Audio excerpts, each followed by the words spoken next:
Egun on guztioi eta ongi etorri gaurko bozeramailearen agerraldira. Ohi bezala gaurko Gobernu Kontseiluan hartutako erabakien eta jorratutako gaien inguruan informazioa eman aurretik, COVID-19 inguruan beti egin izan dugun bezala, gaitzaren ondorioz hildakoen etxekoei gure elkartasuna adierazi nahi diegu, gaur egun gaixo daudenei edo COVID-aren ondorioz kolpe latza hartu dutenei, bai sozialki, bai ekonomikoki eta bai bestelakoan hoiei gure maitasuna eta gure elkartasuna ere adierazi nahi diegu. Oso egoera gogorrean gaude, egoera larria bizi dugu eta danok ahalegin berezi bat egin beharra daukagu, ahalegin berezi honi denbora luzez egiten ari geran ahalegin berezi honi eutsi behar diogu, bilakaera ez dadin okertu eta COVID-19 muga, behin betiko muga jarri ahal izateko. Beraz, orain arteko ahaleginari eusteko eta horri jarraitzeko eskatuko genieke Gipuzkoarrei gure eskorrena aurrez luzatuz. Izan ere, COVID-19 eragina sekulakoa da, oso gogorra da, gutako bakoitzak pairatzen du bere inguruan, zuzenean, eta beraz honi muga jarri behar diogu behin betiko. Hiru gai gaurkoan landu ditugunak Gobernu Kontseiluan, lehenengoak telelanarekin du zerikusia, Aldundian sustatuko duguna, bigarrena herriekin bilera, eta hirugarrena gizarte politikako zerbitzuetako datuen bilakaera, alegia gaixotuena, kutsatuena. Lehenengo gaiari dagokionez, telelana, dakizuenez, COVID-19 gurean eragina izan aurretik, dakizuenez aipatzen dut, askotan aipatu izan degulako, 16 lagun bakarrik genituen lanean telelanean, hemen Aldundian, 16 lagun telelanean zebiltzanak kontziliazioari lotuta.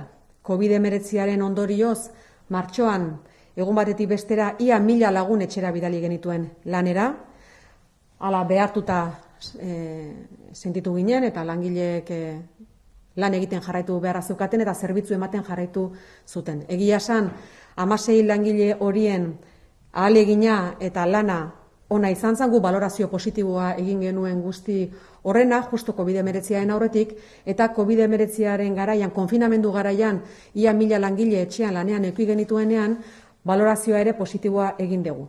Ez da gauza bera ordukoa eta oraingoa, izan ere tramite administratiboak bertan bera geldituta zeuden eta beste erritmo batean lan egiten gendun, baina egia da ere zerbitzu publikoa ematen jarraitu beharra genukala eta zerbitzu oso ona eman zuela Gipuzkoako Foru Aldundiak. Horren adibidez besteak beste, errenta kanpainarekin jarraitu ahal izan genuela, online, modu telematikoan eta bar, eta bar. Ikusita bilakaera zein dan COVID-19 eta jakinik eragin zuzena izango zuela baita momentu honetan ere, irailaren hasiera bitartean telelanarekin jarraitu zuten hainbatek kontziliazio hori lotuta, haien aurreak txikiak eskolara hasi bitartean, baina hori bukatuta lanean dauzkagu danok modu presentzialean. Jakinda COVID-19 eragingo ziela gure langilei, baita geuri ere, baliabideak hartu genituen, lanean jarraitu ahal izateko danok, baldin eta etxean gelditu beharra bageneuken 2 eguneako, 10 eguneako edo 14 eguneako. Esperientzia ere oso ona izaten ari da. Prebentziotik sekulako lana egiten ari dira, guztien jarraipena egiteko, baita hemen lanean hartu behar diren neurriak hartu eta hoien jarraipena modu zorrotzean egiteko, eta zerbitzu orokorretatik, Gobernantza departamentuan eta baita funtzio publikotik haien jarraipena oso egokia egiten ari da. Eta guztiek etxetik lan egiteko aukera daukate. Beraz, baliabideak hartu genituen, egoera honi modu egokian erantzun ahal izateko, zerbitzu publiko on bat ematen jarraitzeko, eta jendeak lan egiteko aukera izan zezan baita etxetik ere, eta baliabide horiek eskuara eukita, pentsatu dugu, momentu zail hau, erabili dezakegula aukera bezala telelanean ere esperientzia berri bat egiteko eta esperimentazio bat egiteko. Askotan aipatu dugu Aldundian lan egiteko modu berriak esploratu nahi ditugula, ikasi nahi ditugula eta hau izan daiteke aukera egoki bat. Eta beraz horretan salto handi bat ematera goaz. Guk eskaintza bat egingo diegu langile guztiei, presentzialki lan egin behar ez duten horiei ezinbestez, gainontzeko guztiek edukiko dute aukera etxetik lan egin ahal izateko, noski zerbitzuek gainbegirada botako diete, beti ere zerbitzu publiko on bat eman behar dalako eta bermatu beharra dagolako hori noski, eta funtzio publikotik, baina izango da telelan mixto bat, 3 egunez etxean, 2 egunez hemen Aldundian. Hori horrela egiten dugu harremanak mantendu ahal izateko eta baita talde lana ere egiten jarraitu ahal izateko. Guretzako esperientzia on bat izango da, ekainaren 30 bitartean jorratuko duguna, ibilbide bat izango du beraz hilabete guzti hauetakoa, eta momentu latz hau erabili nahi dugu aukera bezala honetan salto bat eman ahal izateko. Noski, borondatezkoa izango da guztientzat. Eta baliabideak ditugun heinean, aukera daukagun heinean, eta zerbitzuak modu egokian funtzionatu dezaken heinean, hori aurrera eramango dugu. Bigarren gaia, herriekin bilera. COVID-19 eraginez, badakizue Aldundiak elkarlana sustatu duela gainontzeko erakundeekin, ezinbestean horrela behar zelako, bai udalek, bai Aldundiak berak ere, zalantza asko geneuzkan, eta zalantza horiek konpartitu eta gogoeta konpartitua egiteko gogoa eta borondatea genuen. Aurreko astean adibidez, diputatu nagusia, Asensio diputatua eta Peña diputatua, bilduzian 70 alkatekin, egoeraren larritasuna ikusita Gipuzkoaren bilakaera zeintzan COVID-19 dagokionez, beharrezkoa ikusten zen bilera hori, eta bertan bai alkateek eta baita Aldundiak ere, behaien gogoetak partekatu zituzten. Honi bide bat eman aizaio, aste honetan bertan, 2 multzotan bilduko dira diputatu nagusia eta aipatutako 2 diputatuak alkateekin. Lehenengo bilera bihar izango da, 5.000 biztanletik gorako alkateekin, eta ostegunean 5.000 biztanletik berako alkateekin. Beraz, lankidetzan sakontzeko asmoa dugu, bai Aldundiak eta baita udalak ere. Bide horretatik jarraituko dugu behar den heinean. 3. gaia, gizarte politikako partea. Dakizuenez, egunero honen inguruan informazio eguneratua ematen dugu, arratsaldean ere eguneratuko dugu, ohi bezala, baina gaur egun eskura ditugun datuak bai eman nahi dizkizuegu. COVID-19 aurrean kolektibo zaurgarriena adinekoena da, patologia asko daukaten pertsonena, eta horietako asko eta asko Gipuzkoako Foru Aldundiaren esku dauden egoitzetan daude egoiliar moduan. Momentu honetan, 5.925 plaza dauzkagu, 75 egoitza, eta horietatik 72 kasu positibo ditugu egoiliaren artean. 72 kasu positibo Gipuzkoako 9 egoitzatan.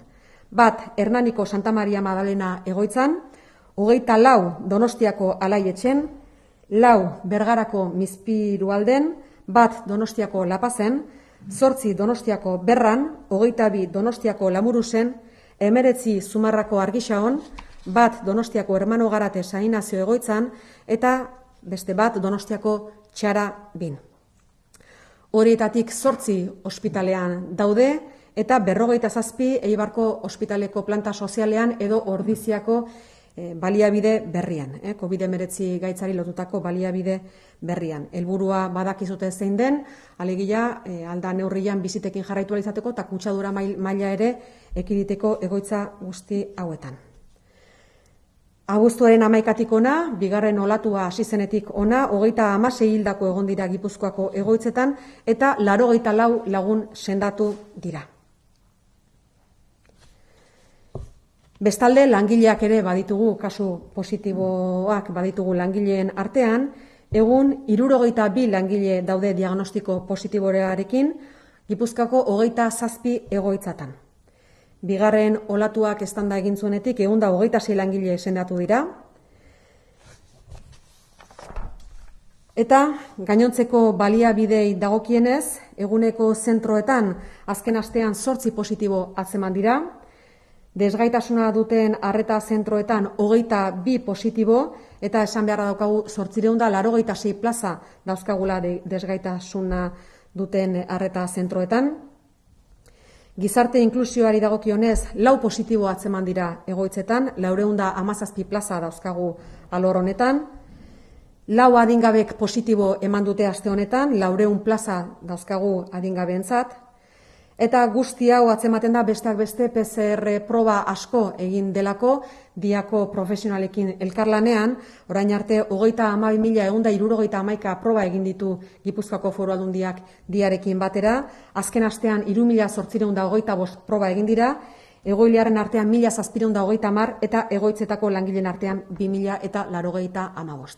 Eta honekin bukatu aurretik, bai esan nahi nuke, ikusita zein dan birusaren bilakaera kanpoan, kalean, eta hori alderatuta egoitzetan gertatzen ari denarekin, alde nabarmena dago egoitzetan daukan bilakaera eta kalean dagoen bilakaeren artean, eta hori besteak beste da egiten ari den ahaleginari esker. Alegia gizarte politiketan jende asko ahalegin izugarria egiten ari da gure helduak babesteko, eta guztiei gure esker ona adierazi nahi diegu.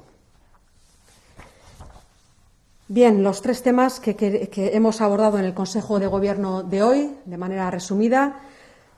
Primer tema que hemos abordado es el teletrabajo. Segundo tema, las reuniones con alcaldes y alcaldesas de los municipios. Y tercer tema, la actualización de los datos de política social. En relación al primero, al teletrabajo, como sabéis, hemos tenido experiencias hasta ahora que han dado un buen resultado. Teniendo en cuenta la situación en la que nos encontramos, bueno, pues queremos aprovechar esta situación, ya que contamos con una experiencia positiva, para sacar algo positivo al menos de esta situación tan difícil, y vamos a ampliar, vamos a aprovechar esta experiencia pre-COVID, la experiencia del confinamiento también, para aprovechar esta situación como oportunidad para empleados y empleadas de la Diputación Foral de Guipúzcoa. Queremos avanzar, queremos experimentar en nuevas formas de trabajo, y el teletrabajo va a ser evidentemente uno de ellos. Vamos a hacer una convocatoria abierta a cualquier persona de la Diputación que pueda realizar o desarrollar ese trabajo de manera digital a través del ordenador, y la convocatoria la abriremos, por tanto, hasta el 30 de junio para que puedan realizar esta modalidad de trabajo mixta, presencial y desde sus propios domicilios. Segundo tema que hemos abordado en el Consejo de Gobierno de hoy tiene que ver con las reuniones con los municipios. La semana pasada ya, a pesar de que es una iniciativa que hemos puesto en marcha ya desde hace un tiempo, porque la Diputación Foral de Guipúzcoa así lo veía, y también los municipios de Guipúzcoa, en una situación tan difícil como la actual, hace falta el trabajo compartido, la reflexión compartida, y por lo tanto llevamos reuniéndonos con alcaldes y alcaldesas de municipios de Guipúzcoa ya desde hace bastantes meses, desde el inicio del COVID. La semana pasada se reunió el diputado general con 70 alcaldes y alcaldesas de Guipúzcoa, compartieron reflexiones y también iniciativas que se pudieran poner en marcha. Esta semana, el miércoles, se va a reunir el diputado general con el diputado Asensio y la diputada Peña, con los alcaldes y alcaldesas de municipios de más de 5.000 habitantes, y el jueves con alcaldes y alcaldesas de municipios con menos de 5.000 habitantes.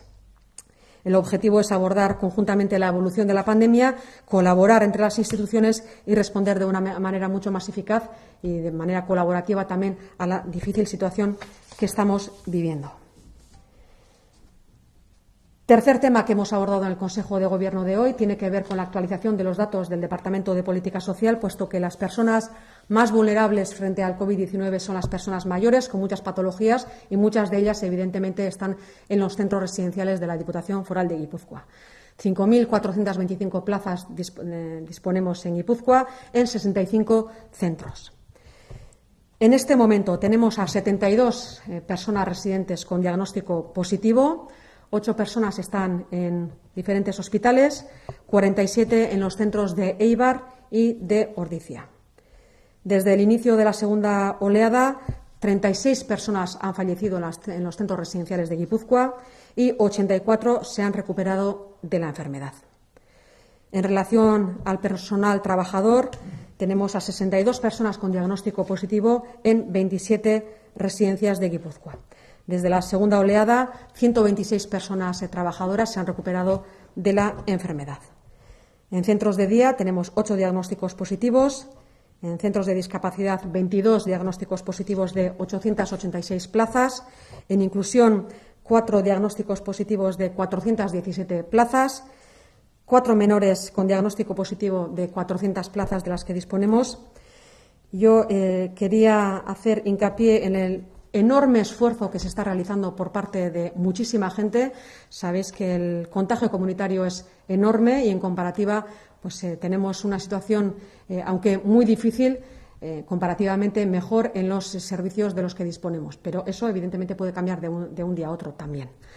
Lo que sí quiero decir es que el esfuerzo es compartido entre la propia Diputación y evidentemente entre todo el personal trabajador, y queríamos agradecer expresamente a todas las personas que trabajan en los centros residenciales de Guipúzcoa por el esfuerzo que están haciendo para proteger la salud y la vida de las personas mayores. Se está haciendo también un esfuerzo en relación a los PCRs para hacer un diagnóstico precoz de la enfermedad. 32.171 pruebas se han hecho hasta la fecha, 3.825 pruebas la semana pasada, de ellas a 1.750 residentes y 2.095 personas trabajadoras. Hortik aurrera, galderaren bat izango bazenute, erantzuteko prest naukaz. Bai, kaixo egunon, nahiko nuke mesedez euskaraz da gazteleraz erantzutea bai. Lehenengoa da, jakin nahiko nuke egoitzatan, adinekon egoitzatan positiboak nola ari zareten kudeatzen, kontutan edukita ospitalak daudela, Eibarko egoitza, Ordizikoa ere bai, baina badakit, kasu zenbait, norbere egoitzan geratzen ari dela positibo emanda ere. Zein izaten ari dira irizpideak? Guk daukagun irizpide nagusia da egoitzak blindatu egin behar ditugula gaixotasunaren aurrean, bera zentzu horretan bideratzen ditugu bai ospitaletara eta baita Ordiziako edo Eibarko ospitalera beti oinarri sanitarioetan oinarrituta noski. Gero badaude batzuk egoitzetan gelditzen diala, bain justu familiak eskatu duelako edo ikusi duelako egoitza berak hobe dutela bertan gelditzea. Helburua zein da? Helburua da ahalik eta kutsatu gutxien egotea egoitzetan, kutsadura maila jeisteko, babes maila ere ez hainbeste areagotzeko eta bestalde bizitekin jarraitu ahal izateko. Baina bestelako irizpide batzuk ere hartu behar izaten dira batzutan. Agian pertsona horrek ez daukalako baldintza egokirik mugitzeko. Baina aldian gehienak Eibar, Ordiziara bideratzen dira edo ospitaletara. Bien, las personas con diagnóstico positivo en los centros residenciales de Guipúzcoa intentamos siempre derivarlos a centro hospitalario o a las plantas específicas de Eibar, del Hospital de Eibar y del nuevo centro que se ha inaugurado recientemente con característica especial de COVID-19, aunque esa residencia evidentemente, como sabéis, existía antes. El objetivo es precisamente que las residencias de Guipúzcoa no tengan casos positivos para que no se extienda la enfermedad y para poder seguir con normalidad las visitas y demás. Hay ocasiones en las que no es posible esa derivación, puesto que, basándose en criterios sanitarios, es dificultoso poder mover a alguna persona. Pero, insisto, en la mayoría de los casos se intentan derivar tanto a Eibar como a Ordizia o a hospitales para evitar el contagio y poder seguir con normalidad con las visitas de familiares, que evidentemente, como he solido insistir muchas veces, es muy importante para estas personas residentes seguir con cierta normalidad dentro de lo que cabe con el contacto de sus familiares, puesto que su salud es muy importante, pero también lo es el afecto que reciben de las familias, y en una situación tan difícil como en la actual, en la que el contagio comunitario es muy importante, tenemos que seguir protegiendo a estas personas residentes de la mejor manera posible, siempre teniendo en cuenta, como sabemos, que el afecto de sus familiares es muy importante también.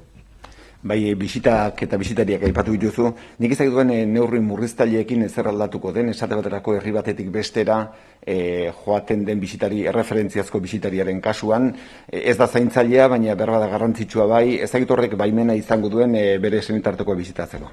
A ber, dekretu, bai Espainiako gobernuko dekretuak eta baita Eusko Jaurlaritzak ateratako dekretu horietan, atzokoa Jaurlaritzarena ezagutu zena, mugatu egiten du mugimendua herrira eta baita erkidegotik kanpora.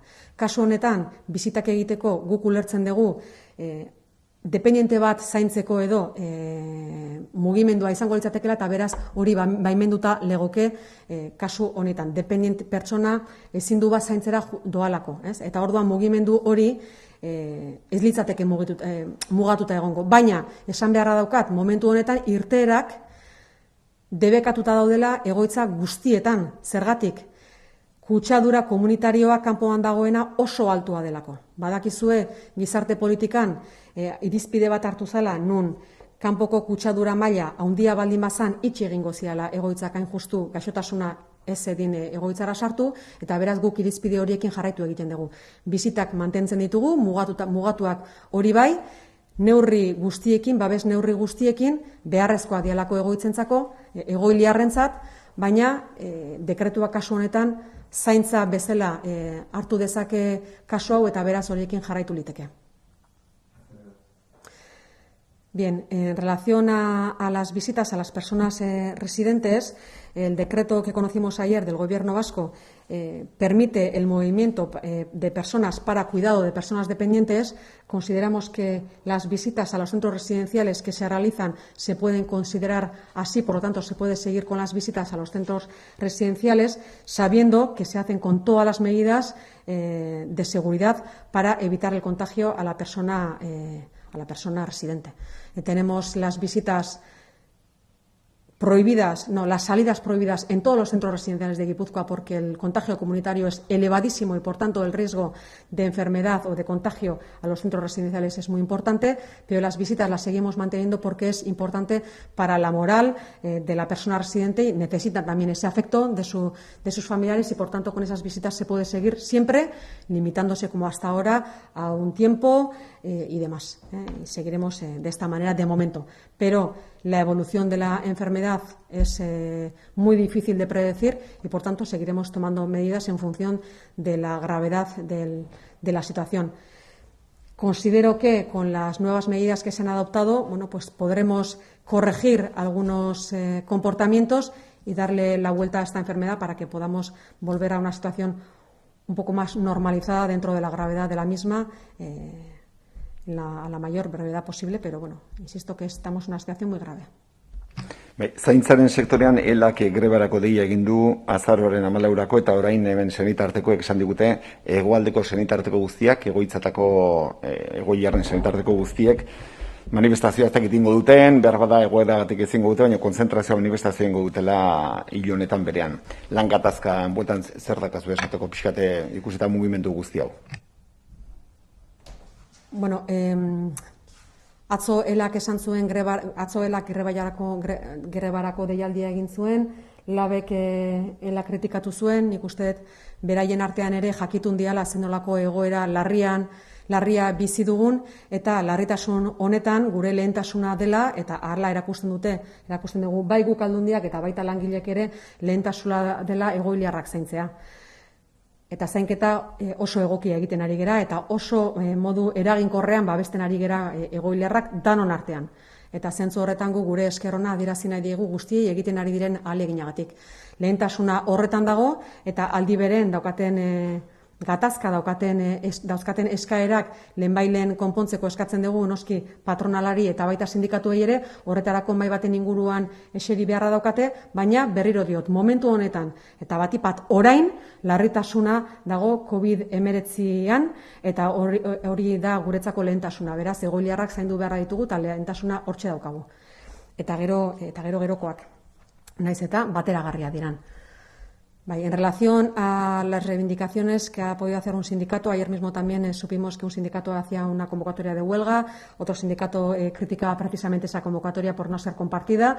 Consideramos en la Diputación, como hemos dicho hasta ahora, que la gravedad de la situación lo que pide es priorizar el cuidado de las personas mayores, es donde tenemos el colectivo más vulnerable y estamos en una situación muy grave.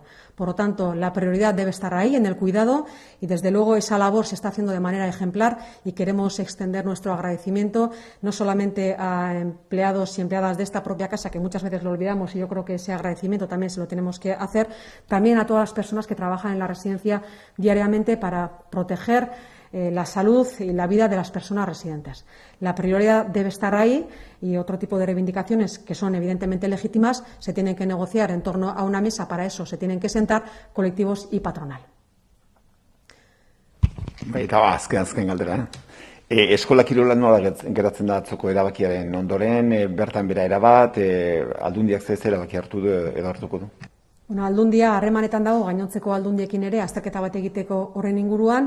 Orain arte hartu dan erabakia da eskola kirola bertan bera gelditzen zala, baina badakizue bilakaera oso aldagarria dela. Alegia momentu baten txapelketak zian bertan bera gelditzen zianak, baina azterketa egiten ari dira ikusteko hain justu zer den zehazki bertan bera gelditu behar dena. Eta hor lankidetzan ari dira. Beraz, esango dizuegu datozen egunetan edo, baina printzipioz orain hartuta dagoen erabakia dekretuaren aurretik da bertan bera gelditzen zela eskola kirola. Hor beraz, neurriak indartu dira neurrian edo gogortu dira neurrian, hor aldaketarik ez dago. Datozen egunetan beste erabakiren bat hartu liteke behar da entrenamintuen inguruan edo ez dakit? Momentuan eskola kirola bertan bera geldituta dago. Erabat geldituta dago, hori ja aurreko astetik erabaki hori hartu zen, eta eskola kirola bertan bera geldituta dago. Ikusita bilakaera okerragoa izan dela, horretan jarraituko dugu. Eta lankidetzan gainontzeko aldundiekin eta baita kirol taldeekin ikusteko zer den eskaini dezakegun alternatiba, baina momentu honetan bertan bera geldituta dago. Ja, lehengo astetik aurrera. Segundo bat utziazu. En relación al deporte escolar, ya desde la semana pasada la Diputación Foral de Guipúzcoa, en colaboración con los clubes del territorio, decidió suspender el deporte escolar. Por lo tanto, esa decisión sigue en firme, sobre todo ahora que la evolución de la epidemia ha ido a peor. Por tanto, veremos qué es lo que se puede hacer a partir de ahora, pero insisto, siendo la situación tan grave, seguimos con la actividad, con el deporte escolar en suspenso. Bueno, vamos a seguir trabajando en colaboración con el resto de instituciones para ver qué nuevas alternativas se pueden ofrecer o qué es lo que se puede hacer en el futuro, pero desde luego en este momento, sabiendo cuál es la gravedad de la situación y en función del decreto, además, los movimientos están muy limitados, seguimos desde luego con esa decisión en firme de suspender el deporte escolar y veremos en el futuro qué es lo que se puede hacer. Pero para poder ofrecer un buen servicio, para poder seguir haciendo actividades en el futuro con una mayor normalidad, lo que hay que hacer en este momento es seguir con el compromiso individual y colectivo para hacer frente al COVID, seguir con el uso de la máscara en todo momento, lavado de manos, higiene. Yo creo que es el momento también, muchas veces después de estos meses en los que hemos ido adaptando nuevas costumbres en cuanto al COVID-19, considero que es un momento también para mejorar algunas prácticas, algunos comportamientos que tenemos y a ver si lo hacemos, porque desde luego el futuro de todos y todas está en juego. Yo creo que la situación es muy grave y debemos ser conscientes de que está en nuestras manos el futuro de todas las personas. Bestelako galderarik egongo balitz? Bai, bi galdera daude, zer irratitik Inesek egite Lelena telelanaren inguruan, ¿cuántos trabajadores se podrían acoger al teletrabajo? Bai, kopurua guk zehazteke daukagu. Guk esan deguna da telelanari dagokionez baliabideak badauzkagula, guk jendearen borondatea errespetatu nahi dugu lehenik, eta gero ikusi ere zerbitzu zenbateainoko gaitasuna eduki dezakegun. Printzipio zerbitzu egokia mantentzen den heinean eta egoki lan egin daitekeen heinean, irikia izango litzateke guztientzat eta orduan joango ginateke baliabideak egokitzen. Beraz, muga ez dugu kopuruan jartzen, baizik eta muga jartzen dugu zerbitzu egoki horretan. Baina aurrera pauso handi bat emateko prest gaude eta gainera momentu honetan jende asko daukagu Aldundian telelanean. Etxean, 2 egunez, aste betez, 10 egunez, beraz guk ez dugu jartzen azpimarra kopuruan, azterketa hori ez dugu egin, baizik eta zerbitzu on bat eskaintze horretan.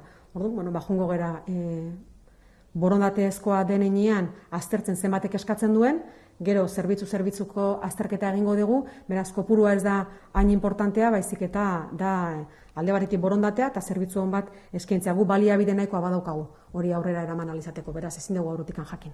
En castellano repetiría para la cadena SER. Bien, nosotros no hemos definido un número de personas que se puedan acoger al teletrabajo. Lo que sí hemos dicho es que es una convocatoria abierta para todas las personas que puedan trabajar desde sus domicilios en una modalidad combinada. Hoy en día hay personas que están teletrabajando puesto que tienen o tienen un diagnóstico positivo o tienen un contacto estrecho o tienen que estar a cargo de una persona que pueda estar esperando una PCR o desarrollando la enfermedad. Tenemos que hacer un análisis servicio por servicio de ver cuántas personas son voluntarias para hacer el trabajo así, de hacer esta experiencia, ver hasta qué punto se puede hacer efectivo para que los servicios que pueda ofrecer la Diputación sean buenos, y tenemos herramientas suficientes como para llevarlo a cabo. Por lo tanto, no tenemos un número definido, pero en función de la voluntad de las personas, porque evidentemente esto va a ser voluntario, y en función del servicio que se vaya a ofrecer, siempre garantizando un buen servicio por parte de la Diputación Foral de Guipúzcoa, nosotros pondremos los medios para ello. Tenemos capacidad suficiente. Bai, bigarren galdera, udalakin eduki beharreko bilera horri lotuta, ¿va el diputado general con algún planteamiento concreto a la reunión de mañana? Yo creo que en una situación como la actual, tanto los ayuntamientos como el resto de instituciones y evidentemente también la Diputación Foral de Guipúzcoa, estamos en un momento de tal incertidumbre y tal necesidad de saber cuál es la situación real, de saber cuál puede ser la evolución, de en qué medida podemos aportar nuevas iniciativas para poner freno a la COVID-19, que yo creo que lo fundamental es la interlocución y saber detectar las necesidades que pueda haber. Por lo tanto, la Diputación, ¿con qué talante va? Va con el talante de conocer, de compartir, de saber también qué inquietudes puede haber y hasta qué punto la Diputación puede responder a todas ellas o puede ayudar en otros objetivos que se puedan tener incluso desde el punto de vista sanitario. Por lo tanto, vamos a colaborar y a trabajar conjuntamente para que los retos que tenemos entre manos, que son muy importantes, y una enfermedad que está haciendo estragos en la sociedad, para poderle hacerle frente de manera compartida. Es lo fundamental. Bestelako galderarik ez balego, bestelako galderarik ez balego.